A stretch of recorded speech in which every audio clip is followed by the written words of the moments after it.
I would like to introduce our panel. So Mariah DeLeo is the Good Food Economy Program Manager at Seattle Good Business Network, which she helped to establish in 2020 with a goal toward connecting regional food system stakeholders to create a sustainable, resilient, and just local food economy. Programs and initiatives she co-created include Good Food Forum, an online platform connecting the Puget Sound food community, and Good Food Kitchens, a program that funds restaurants to provide meals to community members in need while supporting local farms and producers. Misha Ide is a farmer and owner of Bright Eye Acres in Ording, Washington, and also manages Pierce County Fresh, a buy local regional marketing program designed to increase consumer awareness and consumption of Pierce County agricultural products. In 2020, Pierce County Fresh became a member of the Eat Local First Collaborative. Cheryl Weiser is the Director of Outreach at TILF Alliance and lead staff for the Eat Local First Collaborative. An established communicator and narrative storyteller, Cheryl is recognized as a builder of strategic partnerships with career experience in the local food system.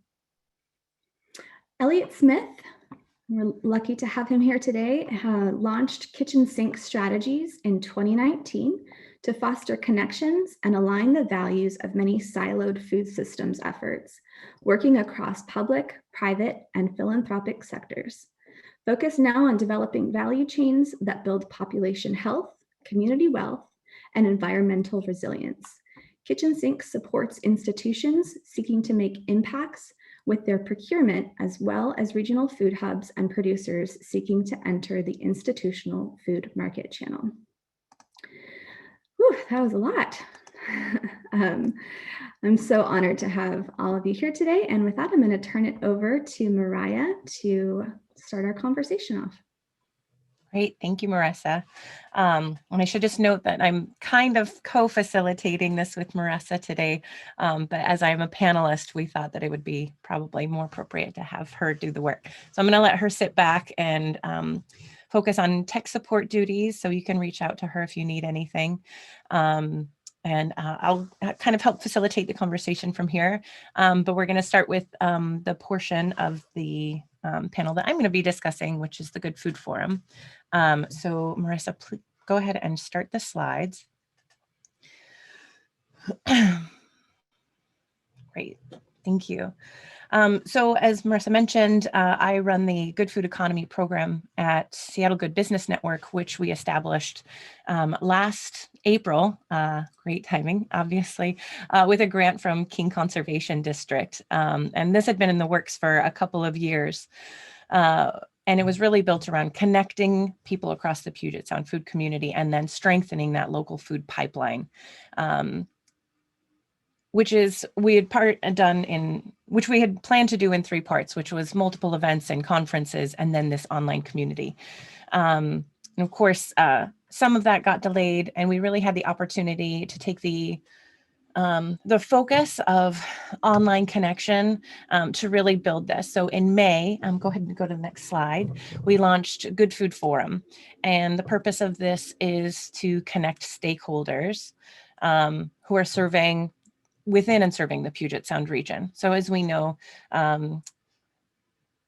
regional food systems and foodways don't follow political boundaries. So this is really a fairly kind of loose region that's really talking about where food is coming from, marginally regional area and coming in and supporting the folks here in Puget Sound. So this really does go as wide as Washington State and sometimes even Alaska, of course, for the fisheries and even Northern Oregon as well.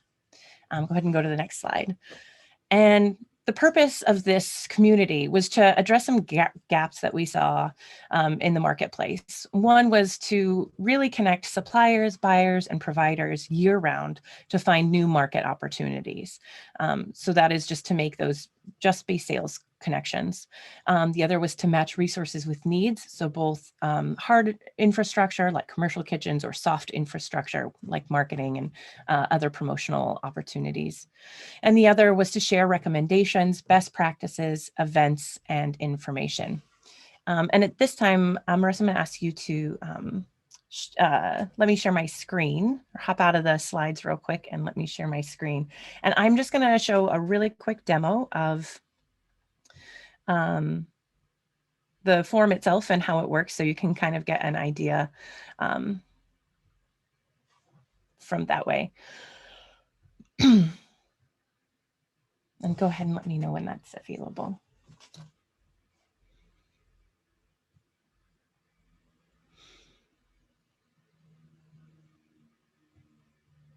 Great, thank you.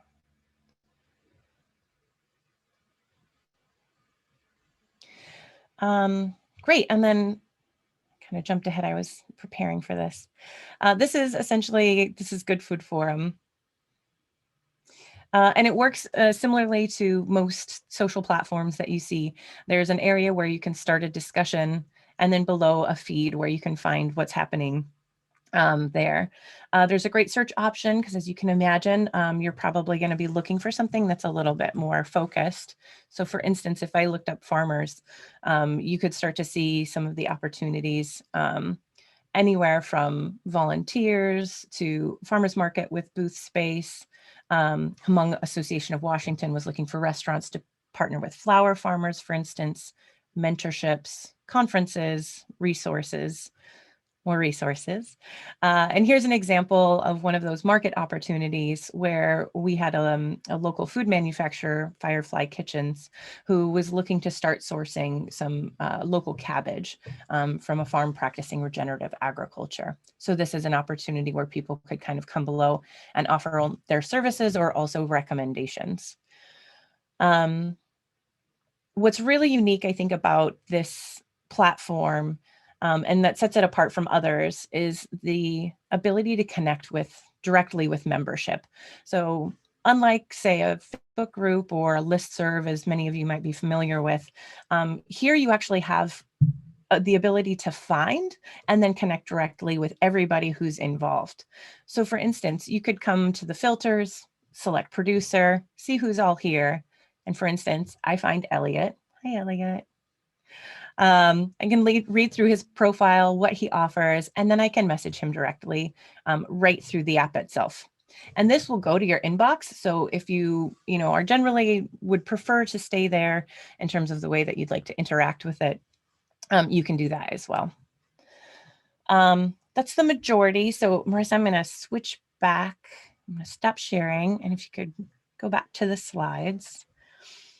And I just kind of want to give an example of some of the use cases and then successes that we've seen, just to give you an idea about how it works. So for instance, one of the first, if you could go to the next slide, Marissa. Sorry, I know you're going very fast. One of, the more popular posts we had was a former restaurant chef who had pivoted and created a new meal kit service, found 3 new purveyors and a marketing platform for promotion through one single post. We connected a restaurant with a co-packer when they started creating packaged goods for wholesale. And we connected local farms, multiple, with a new market channel through the King County Farmers Share program, which was funded by the CARES Act last year. Next slide. Some additional examples.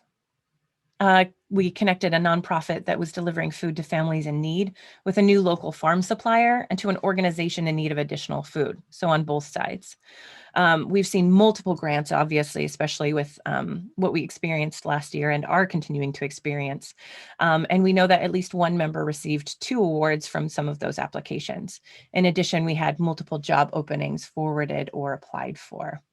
And those are just some of the few examples that I wanted to highlight. And next slide. This gives you an idea of kind of how those posts work on the mobile app. What's really great about using it on mobile is for people who can't be tied to a desktop. So if you're a farmer who's comfortable with using mobile apps, for instance, you can use this actually out on the farm to connect with people directly, to post what you need. So you're not having to like go back to the computer. And as I mentioned before, you can also use there's an option where you can choose instantaneous delivery of those posts, and you can really interact with people almost exclusively through email. So if you prefer that kind of, that more simple modality, you can do that as well. And next slide. And here's a great testimonial from one of our members about the connections and networking available, grant opportunities, partnerships, and program that they've gotten through the forum. Next slide. And it's growing. So as you may have seen, we have about 218 members, and there's really a lot of potential for future growth here. And we're looking for a lot of feedback to help continue, because this is really meant to be in service to the Puget Sound food community. Some of the ideas we had are around sustainability, so making circular connections like gleaning opportunities, so people with excess or byproducts that could find potential buyers or users. For marketing, so promoting things like seasonal offerings or coordinating marketing campaigns across sellers in an area. So if that's groceries and restaurants, promoting large berry crop that happened that time, that kind of thing. And then subgroups. So the opportunity here is for, as the group grows larger, to have really kind of more sector specific or maybe purpose specific organizations. We could see something like a food assistance coordination group who comes together around that specific purpose for those things that you don't really want to go to the entire group, and just keep that conversation. And then next slide. And what we want more than anything is for this to be a really community-led kind of growth. Next slide, Marissa, please. And so as we continue to develop, we're looking for feedback constantly. We have a survey that we're going to put in the chat either now or at the end of the session. And this is going to be for actually all of the panelists today. But I'd love to hear your feedback based off of what you've heard so far, or even your own experience using the forum, about additional uses and features you could see for it, potential subgroups you'd like to see, what barriers to use there might be, and you participating specifically. And then finally, we're going to be exploring the idea of an advisory committee, which will involve volunteers providing a little bit more of their time to really develop this into something that can be used more broadly community-wide. And that's about that. I'll look for questions in the chat, but we'll have opportunities for questions and answers afterwards as well. And with that, I want to turn over to Misha. I believe Misha's first. Misha and Cheryl together are going to be talking about the Eat Local First Collaborative and the Washington Food and Farm Finder. So over to you, Misha. Thanks, Mariah. Can everybody hear me okay? I will assume that's a yes. Okay. My name is Misha Ide. I am with Pierce County Fresh and also a farmer at Bright Eyed Acres in Ording, which is southeast of Tacoma. And I'm here with Cheryl Weiser from the Tilt Alliance. And we are both members of the Eat Local First Collaborative, along with Marissa at Sustainable Connections. And together we have built a tool called the Washington Food and Farm Finder. And basically the idea is that we're getting more local food to more local people. One of our colleagues has suggested that our slogan should be swipe right for local food. I suspect Tinder has a pretty strong legal team, so we might not go with that, but that's the gist. The Eat Local First Collaborative is comprised of several members from across the state. So we have the Local Food Trust on the Olympic Peninsula, Tilt Alliance, which has a statewide reach, WSU Food Systems, and specifically the Clallam County Extension, Pierce County Fresh, and Sustainable Connections, which represents a lot of Northwest Washington. Next, Marissa, please. Thanks. In 2020, we launched the Washington Food and Farm Finder. So a lot of our organizations had our own very regional directories. Tilt Alliance had the Farm Guide, which was more of a statewide resource the last couple of years. Pierce County Fresh, we had our own Pierce County version of the online farm guide. Sustainable Connections had the Food Atlas. And we got together in late 2019 for a meeting, and we realized that a lot of us were kind of doing similar work, but very hyper local. And we thought if we got together and built this great resource that combined all of our resources, we would have a much stronger platform. So the Washington Food and Farm Finder has a statewide appeal, but it's built on those local relationships. So all of our organizations still exist and we still work within our regions. So for example, Pierce County farmers have me as their liaison to connect them to what makes the most sense for us in our region. But by having this statewide resource now, we have a lot more leverage. So we get a lot more eyes on our site through media and attention, just because we have a lot more people working on the same project. We currently have 1,700 or so listings in 37 different counties across the state, and we are continuing to grow. Next, please. Currently, we are more of a consumer-focused website. So the goal is to drive consumers to food and farm businesses across the state. We have had almost 100,000 visits since we launched.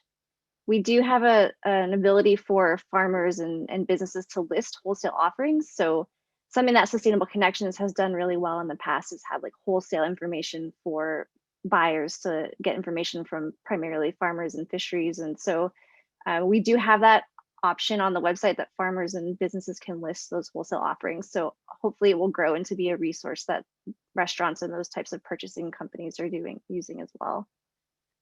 Next, thanks. So like I mentioned, we have a lot of media attention on us, and we've done some pretty big consumer campaigns, including a buy local campaign for the holidays.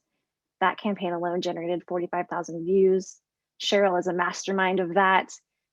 We created a holiday food and farm finder. So it was a specific finder for businesses that had holiday specific gifts or things that would work as gifts for the holidays. And Cheryl put together a beautiful PDF of a holiday gift guide that called out very specific vendors and products.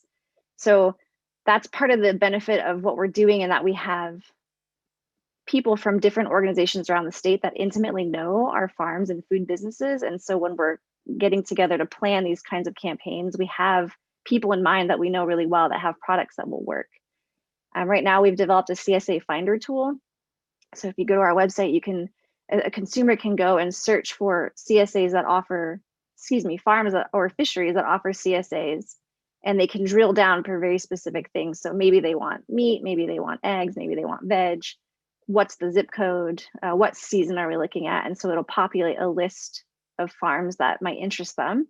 And starting in March, we're doing a month-long CSA promotional campaign. So part of that is a Meet Your CSA Farmer video series. I think we have close to a dozen farmers who have submitted videos, and we'll be sharing those on our social media channels. And the promotional campaign is also going to include media stories and some paid advertising. And we also have an enter to win contest, which generates a lot of activity on the website. So folks can enter to win by completing a survey on the website about their CSA plans, and they can enter to win $100 off the CSA share of their choice, or a box of produce from Link Foods over in Spokane. Next. So who can list? A lot of you in attendance might be curious about listing your businesses. Pretty much looking for local, right? So farms or fisheries can create listings if they're locally owned and operated in Washington.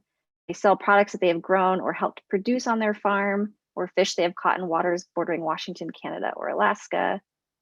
So we're just trying to make sure that we're very careful about who is listed, to make sure that we're supporting real local businesses, right? And the same with restaurants and other food businesses. So need to be locally owned and operated. Purchase at least products from at least 2 different Washington producers on a monthly basis, and pledge to shift 10% of your food budget to more local products. We don't have, the local police, like we're not at that level, but we do ask, kind of honor code system here. And then also because there are so many of us from around the state working together, we have our feet on the ground, and we kind of know who's who, and we do have to approve every listing that comes in. So we do verify and make sure that folks say who they are, who folks are who they say they are, because we want to make sure, again, that our website isn't promoting chains or companies that might be trying to take advantage of some greenwashing. So our goal is really to promote our local businesses. And then organizations can join as well. So nonprofits based in Washington who have a mission of contributing to a sustainable food system. And also those organizations will link to the Washington Food and Farm Finder on their own website. So pretty broad list of resources available on the website. So consumers, when they get on there, what can they look for? They can find farms, seafood, markets and grocers, locally made. So for example, at my farm, I make soap with lard. So I would put that under locally made as like a product, not a food item.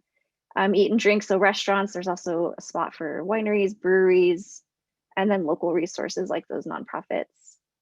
The different types of farms, so farmers can indicate if they have a CSA, a farm stand, a farm stay, if they're open to public, a lot of more opportunities for folks to drill down and find what they're looking for, including food delivery, food access. So do you accept SNAP or EBT? Does the business take online orders, wholesale opportunities open during COVID? There's a whole lot of different ways that consumers can drill down the map to find what they're looking for. And if you're ready to sign up, we're excited to be able to provide free listings through this year. And some of you might have been listed on some of our partner sites. So if you were on the Tilth Alliance Farm Guide or maybe the WSU list or Pierce County Fresh, for example, you have been imported into the Food and Farm Finder. So if you haven't checked out your listing yet, let us know. We can help you get in there. Or if you need help creating a listing, let us know. We're very happy to help. And while we don't know if we will have to charge for listings in the future, we are really committed to making this an affordable and economical and really valuable tool for these businesses. So we hope you'll consider joining us this year to help us generate a lot of buzz and activity. And we're excited about where the project is going. Thanks so much, Misha. Yeah. Did Cheryl want to add, or were you presenting on behalf of the two of you? I was presenting, but I'm certainly happy to give Cheryl opportunity if she needs it. Misha did a great job, and hi everyone. I'm glad that you're here, and I think that you covered pretty much everything. And I do want to just add that, kind of going back to what Mariah said about, food doesn't really respect county outlines sometimes. And so when Misha had mentioned Ling Foods in Spokane, even though right now most of the organizations that have come together on this are based in Western Washington, although WSU Food Systems is also statewide, we are also mindful and engaging with in conversation and in partnership work with folks around the state. And one of the most notable ones would be Spokane. And we actually have quite a bit of site traffic that is coming from Spokane. So we've been, those relationships, I think anytime that you build something like this, anything that you do around technology always goes back to being not only centered in, good technology that works for people and gets them what they're looking for, but something like this is so based on relationships and to really make the tool robust. And so, we continue to strengthen those relationships. In Spokane, we're starting to do some work in Walla Walla. We have conversations happening with Metau Grown, Gorge Grown, and the group, because it is collaborative in nature, is very focused on strengthening relationships rather than, identifying as being the keeper of all things. And I think that for all of us, COVID really accelerated that last year. And we are, very slowly and carefully and cautiously, but clearly working on, continuing to evolve the website and the tools. And I think also part of those relationships that we have are also really bringing in media, because we want to be able to help connect with consumers and educate them, because the kinds of questions now that media is asking around local food is very different than what they might have been asking a year and a half ago. and it's far more nuanced. And I feel that also that consumers are also asking some of those same questions. So we have a real opportunity here. Thanks, Joel. Yeah, that's exciting to see. It's exciting to see people catching up a little bit and really deepening the conversation. Well, great. I definitely want us to leave opportunity to, again, ask questions about all of these programs, but we're going to switch it over to Elliot now. And Elliot, who's going to talk about the Northwest Food Hub Network, and then we'll open it up a little bit after that. So Elliot, to you. Awesome. Thanks, Mariah. And thanks everybody for being here. It's exciting. It's like Cheryl, you just queued me up really well. So I'm going to use a lot of the themes you just noted in talking about this exciting project. But my name is Elliot Smith. I've worked for myself. Kitchen Sink Strategies is the name of the group. And I'm here to talk today about the network, the Northwest Food Hub Network, that's targeting institutional sales in the broader region. So before I dig into some of the components of the work, I think it's important to set the tone because this is complicated stuff, because there's a lot of nuance. I have a couple just touch points before we look at the network more closely. So next slide. We're a little bit like the black sheep on this panel in that our focus is institutions and not customers in an individual way. Part of what informs that is for years, especially in the region broadly, institutions have been seen as this potentially wonderful source of purchasing for local food. But there's been a lot of difficulties to do that. And anybody who's here who has tried to sell to institutions or who have been in an institution trying to purchase local food probably has their own saga. As it is, it remains the case that there are these anchor institutions across the state and region who purchased a lot of food. Point. Full stop. So that's an opportunity for anybody who's growing food to tap into. And so we're targeting that market channel because it's ripe for change, frankly. And next slide. There's also a gazillion kinds of institutions. So when I say we're targeting institutions, these are the three market segments specifically that we're working on.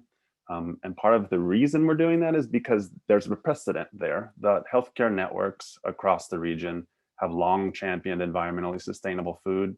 There's groups like Healthcare Without Harm who have been active here for years. Similarly, with colleges and higher ed institutions, local and sustainable food isn't a new concept. So there's room to push the envelope a bit. And Washington State benefits from a just fantastic farm to school program. But beyond the borders of this state, like in Montana, there's a lot of self-operating school dining facilities, and those groups have a little bit more agency to make choices. So our goal is to sort of set them up for success. Next slide. And we, setting them up for success, are these sort of four stool legs, let's say. The food hubs that are the literal bread and butter here are listed here. It's Link Foods, which you just heard about in Spokane, Puget Sound Food Hub Co-op in Mount Vernon, who is on the other session right now talking about their work adapting to COVID, and in the Western Montana Growers Co-op, all cooperatively owned food hubs. Really important to note that. This is a panel about technology, and we lean heavily on the software and logistics provided by FarmFare, which is an ERP software platform that I'll touch a little bit on. Value chain coordination and sales is another really important chunk of the work here. That's what Kitchen Sink is providing to the network. And then really importantly, there's this backbone structure provided by the Cooperative Development Center, Mission West, out in Western Montana. They give us critical infrastructure. They help us gather, create a reservoir for us to bucket this kind of nebulous and hard work. So yeah, next slide. I'll also, I feel like I'm indulging a little bit, but technology is a funny thing. And Cheryl, you pointed to this a little bit. What we think of when that word comes up is often pretty clear for some of us, but at its root, the word technology connotes something that's just as important to this network's work, which is weaving, as in fabric and craft.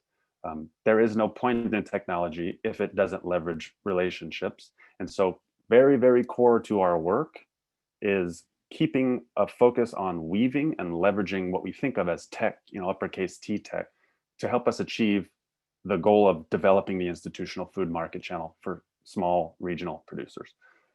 Next slide. So in that sense, and networks, frankly, somebody said this once at a training a while back, networks are nets that work. So that's what we're weaving here.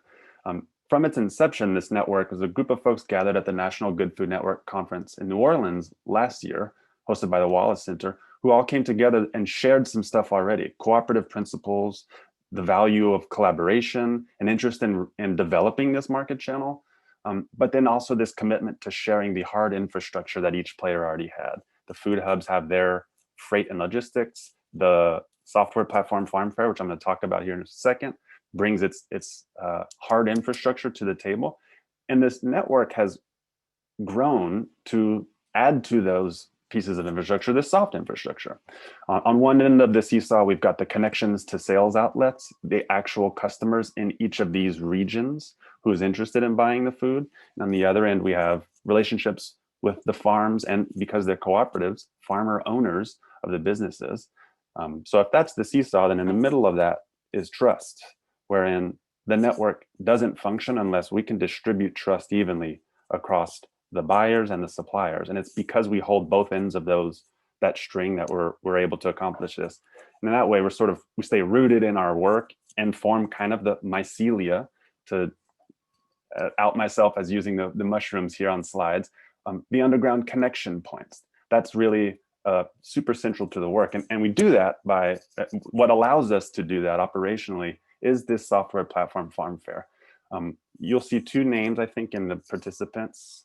I think Cullen, you're not called Cullen, you're called FarmFare. So people should know that. But FarmFare is represented on this slide. And I don't know nearly as much about the inside of this software platform as Cullen and Tony do. So I encourage them to put their information in the chat. But ultimately, it's an enterprise resource planning software designed specifically to help food hubs collaborate. Nothing exists like that. So we're able to leverage the fact that the software is built on an economy of collaboration. There we go. Now we're in a spreadsheet. That's cool. But the idea, of course, being that collaboration is incredibly important to develop the values-based economy that we're talking about. And so that is threaded through the software from the user's end. It's a software that helps us solve a lot of problems at once. We can coordinate inventory, prices, catalogs across food hubs. Logistics and freight are accomplished in the software tool. It creates one point of sales for multiple hubs. And then looking really innovatively to the future, it helps think about production planning. And that will in turn help farmers maximize their efficiency and the price and the variety and ultimately the reach of this network in terms of its sales. We could spend an hour talking about the software. And I encourage anybody who's interested to spend an hour doing it, talking with Cullen there. The next slide, just to give a picture of what it sort of looks like on the back end for us. It allows us to hold the relationship. Again, threading the fact that sharing and collaboration is central here. It allows us to receive one purchase order from an institution and source from multiple food hubs seamlessly. So, this example, have brown eggs might be available on all three networks. And if we get an order that's too large for any one of the food hubs to accommodate, the software allows us to meet the order. So it handles all of the transactional components of the relational work of building this network. Next slide. And we know this is important really because we see the change. 2020, as has already been noted, was an utter dumpster fire of a year. Terrible for business plans, but maybe good for local food in the long run. And that's because we have people saying things that they haven't said before. There's an awareness about the value that this work and the food provides to our communities, our kids, our patients if we're in healthcare. And we see continued growth. This is just 2 years for our network. But we have every reason to believe that 2021 will continue this development as more and more people, as Cheryl noted, are asking, where does my food come from? Who does grow this? What does it mean for me to purchase this food? So we're excited to build on that. And next slide, we're just going to continue scaling the sales that these markets and these hubs offer because we're sharing. These hubs each bring their families and their networks with them. And we leverage the infrastructure like I-90 and FarmFare that we have available to us, and it helps expand the diversity of products and everything that we can offer to the region. last slide, I know when we first talked about this panel, Mariah, you asked for us to sort of think through some of the core challenges that we face. Obviously, this is an incredible, for anybody who's engaged in this, is a wildly consolidated marketplace. It's kind of weird. 47% of hospitals and healthcare networks across the country are serviced by 3 companies. There are tens of thousands of those institutions. So if we ever wanted to compete with them, it would be very, very hard, because it's not where we've grown accustomed to an artificially low price. So instead, we have to keep ourselves honest and keep the integrity of the values that we bring and move forward as quickly as we can keep the trust being built. So that's another challenge. It takes time. This is a body of work that requires an investment, because it also needs capacity. And I just wanted to note, for those of you who are politically or advocacy inclined anyways, but Governor Inslee's budget for 21-23 includes a $10 million rider for what he's calling food supply chain resiliency grants.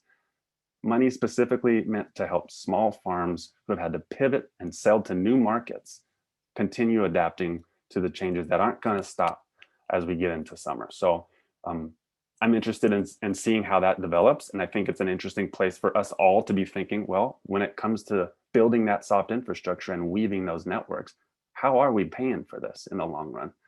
And that's yet another place to enter in terms of investment. So I'll stop there. And I guess we're gonna do some Q&A. Is that right? Yeah, well, I've opened it up to Q&A. We haven't gotten any questions yet in the chat. But I think there's, like, as you point out, or as everyone's pointed out so far, there's obviously a lot of really similar themes that come through all of your work. And of course, even though yours isn't consumer focused, just as Good Food Forum is B2B focused, you know, it's really still about, there's elements of education that has to be done, and then infrastructure. So there's kind of an interesting question between, you know, what's necessary. I mean, I suppose I would argue that it's both, but, you know, what are your arguments to the fact that what people need to purchase local food is education versus access? And access comes in the way that they can buy it at the store, but also can they afford to buy it at the store or at a CSA or a farmer's market? So I'd love to hear just your thoughts, Misha and Cheryl, and Elliot, about, you know, the approach going forward to moving the entire system to a stronger local food system. I think all of you are doing a little bit of both of that work, but I just want to get your intuition and your thoughts, having worked in this field for a long time, on where the priorities need to lie for all of us moving forward, to help serve, you know, essentially serve producers and serve the consumers who are eating. And I'm gonna just let whoever wants to answer first go first. I'll leap in. I want to go back to what Elliot just said, that progress moves at the speed of trust. And so I think that's a big piece of it right now, is that any time that you are, for example, for us, where we've launched a relatively new platform, and, you know, we are in the process of building that out in multiple communities. We are balancing the needs of the back end and for the data to be represented accurately and cleanly, and also on the front end of how we can continue to bring in not only new eyes but returning eyes, and kind of and building out this conversation into multiple communities. And so there's kind of this hard work that's being done on the data, and some of that data that we have is from, you know, folks like yourselves who are here today, who are farmers or farmers markets or small businesses, or maybe organizations that are involved in food systems work in some other ways. You know, there's a reliance, there's a symbiotic relationship based on how that data is updated and kept current. And then there's also kind of the content work, the curated content work that we're doing on our end, and also how we're going forth in building the tool in different communities. But you know, that's just my take. I think one of the other things that's really neat about our platform is that farmers and businesses can self-identify. So we have indicators so they can identify if they're woman owned or LGBTQ or BIPOC owned. So that can help people who are consumers put, you know, their dollars towards organizations that they want to support based on those identities. And also various third-party certifications, so certified organic or animal welfare approved and those types of things. And that part of our platform is constantly evolving and trying to stay current so that we can make sure that we're amplifying voices of the people that are looking for that or need that support. And then just really briefly as a farmer, I think this pandemic has been really interesting in a lot of ways because we've received a lot of government assistance for the first time ever. And it's been really amazing because that has led to us. So for example, I raise pasture-raised meats, which are fairly expensive and a lot of our community can't afford it. But because of the government subsidies and different programs that existed to deal with pandemic fallout, we were able to get our meat into the hands of folks that normally wouldn't be able to afford it. And I think a lot of businesses like mine are starting to think along these lines about how do we sustain this in the long term, because it feels really good and we want to contribute to our community. And so trying to build those things into our business models is something that I think is going to stick. I know a lot of CSA farms are offering folks can buy an extra box and that will then be donated to a family in need. So I think there's a lot of attention on this, but I get the feeling that like the inclination to support local food, I think this is going to be a trend that continues. I don't think it's a flash in the pan. Yeah, I sincerely hope you're right, Misha, and I'm with you. I'm going to believe you're right. But I think there's a couple of questions in the chat too that I want to like try and touch on in this response, because I think it's always both and for me. One of the hardest parts about the institutional food market channel is the understanding about what's in that channel is even less than what's in the just regular consumer consciousness. If you knew, you probably would be blown away, honestly. Not just because of the consolidation and the skewed thing, but because values are almost bereft by and large in that marketplace. It's a race to the bottom. It's the cheap, lowest bid. And that's just it's the ultimate, it's the like extension, the logical extension of the food economy that was prioritized in the 40s, 50s, 60s. Here we are, we built this. So part of my work when I'm doing sales for this network and talking with institutions is to convey a carrot with the stick. We have to be honest about what we're doing to our people and the planet, and not to shame folks, but to show that there's an alternative. There are farmers who are invested in their community who can provide your carrots. It's going to cost you more.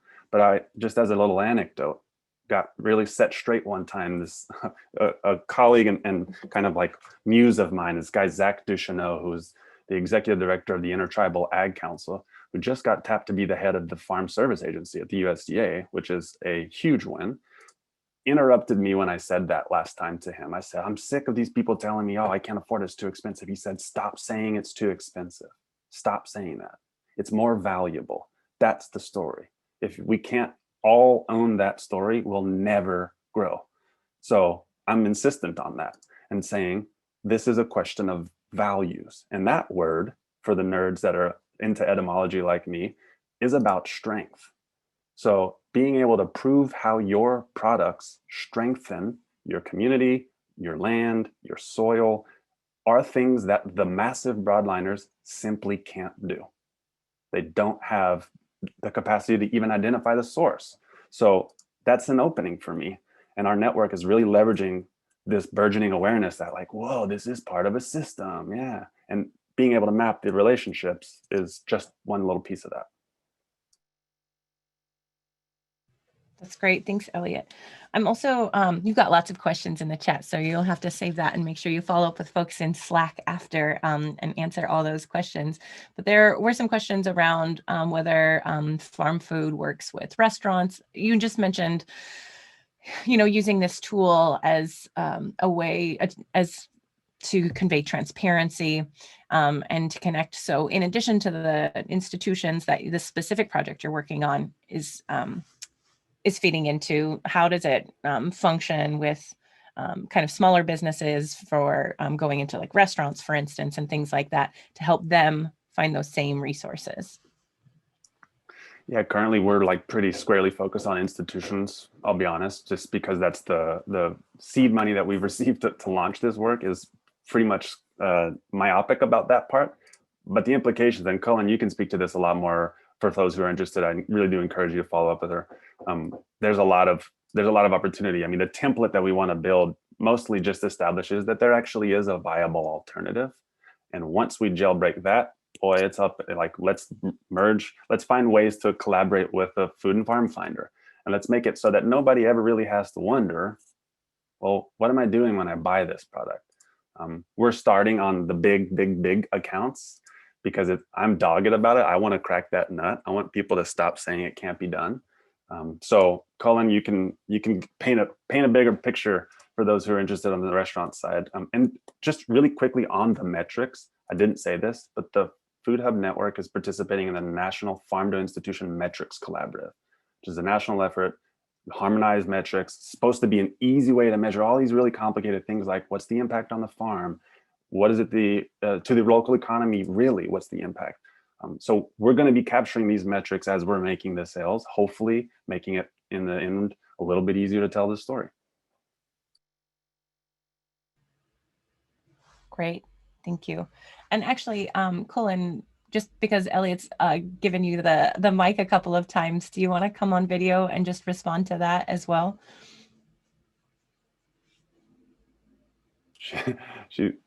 You're muted. I don't want to put you on the spot. So you don't have to if you don't want to. She's muted and she's got a baby on her lap. So a baby. Oh, how about this? There we go. Can everyone hear me? We got you. Okay. Yes, I was going to apologize for this local food colleague who woke up a little early, but he's excited to be here too. But yeah, so to Elliot's point, when we talk about Food Hub Network, and Elliot did such a great job thinking even more broadly around like trust is so central outside of just traditional technology. So from a restaurant perspective, how we really think about Food Hub networks is that institutions and those accounts are really supported through someone like Elliot, someone who kind of has the ability to really focus and land and convert those institutional accounts. However, the importance of restaurant sales are not lost. And certainly the hubs have tremendous relationships with restaurants in their regions. And so the hubs are really largely focused on maintaining those restaurant and even independent grocery accounts, while again, this kind of Elliot serves as that kind of higher institution. The software allows you to manage both of those types of sales. And as you probably imagine, the way you sell to a restaurant is a little different than you sell to an institution, and the software kind of manages those nuances. That's great. Thank you. And thank you so much for the baby cameo. I feel like that made the panel for me. But that's really helpful. It's great to have something that integrates to help, small farmers really scale themselves to smaller to larger institution through a single software. That's the kind of efficiency I feel like that, that so many producers are looking for.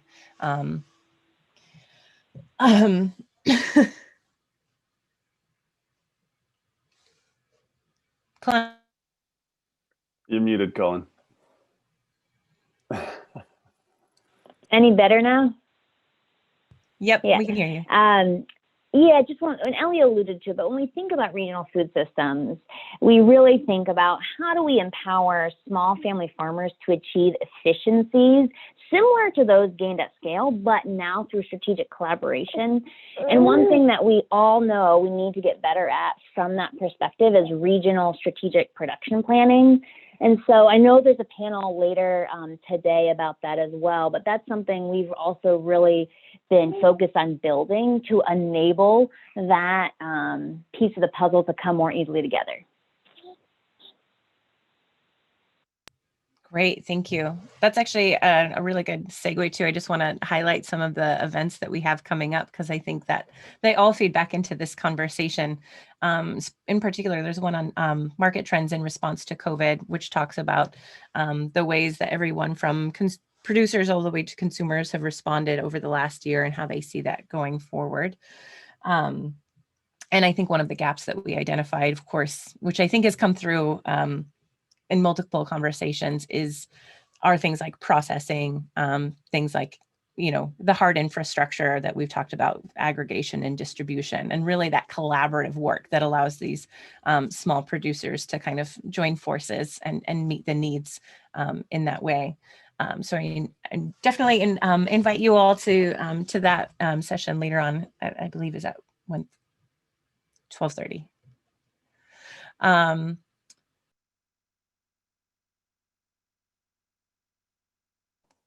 Oh, Mariah, you muted yourself.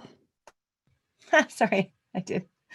Yeah, and I just want to look through. We had a lot of questions. Is there anyone who wants to pop in just really quickly and ask any questions that they had that haven't really been addressed yet?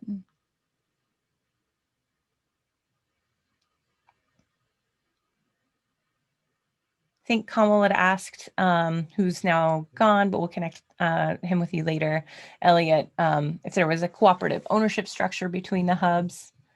And how they're governed. That's an interesting question in terms of collaboration is, how is a co-op necessary, or, how does collaboration work between like disparate kind of entities? Yeah, boy, that's when you get in the weeds, when you get deep on that, especially how to operationalize it. Right now, there's no formal network-wide cooperative structure, but each group that participates is a cooperative, and we've all signed, well, not each group, but each of the hubs is. Kitchen Sink is not, and Farm Fair is not, but we certainly espouse the principles of collaboration and cooperative work.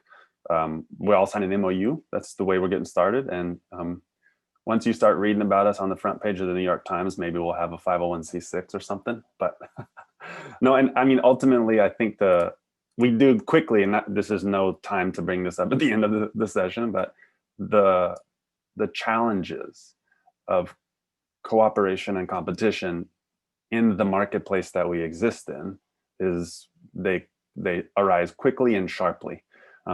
This group is committed to sharing the resources that we each have, to leveraging each other's connections for the betterment of this network, because A, we know that that's going to be a requirement to meet the scale of the demand, but B, we'll still be able to hold very firmly to the principles of sharing and cooperation in a way that other groups that are distributing food or whoever, honestly, just aren't able to provide that service, as it were. I mean, this is like if I'm in the public sector, I'm listening to this and thinking, well, this is worth my time and attention. This is a systems-wide benefit. So we're going to keep doggedly moving down that path and sharing and being transparent and trying to prove the case, I really like what you just said, Elliot, and I think that's true for all of the three groups that have presented today. And it is just this theme that has, and the reality that has emerged in this work is the power of collaboration and the power of expanding, beyond kind of some of our own boundaries of thinking. So, we are the Eat Local First Collaborative for a reason. Yeah, thank you, Cheryl. I feel like that was the kind of key word that came up from everything today. And the thing that's making all of these groups more successful than they have been in the past. It's definitely feels like it's been a little bit absent in the regional food community for a while. So it's kind of exciting to see everything exploding in this way now, at least from my point of view, where I get to see it happening from so many different members, for instance. We have just 1 minute left, so I'm going to close this up, and I just want to ask really quickly if Misha or Cheryl, you had anything additional you wanted to add? Okay, I'll remind everyone then that we'd love to continue the conversation on Slack. We also have a survey that we would love for you to fill out if you've been listening and you're interested in all of the panel ideas that have come forward today. We'd love your feedback. As you know, we're all continuing to develop this work, so we really appreciate the community helping to shape that.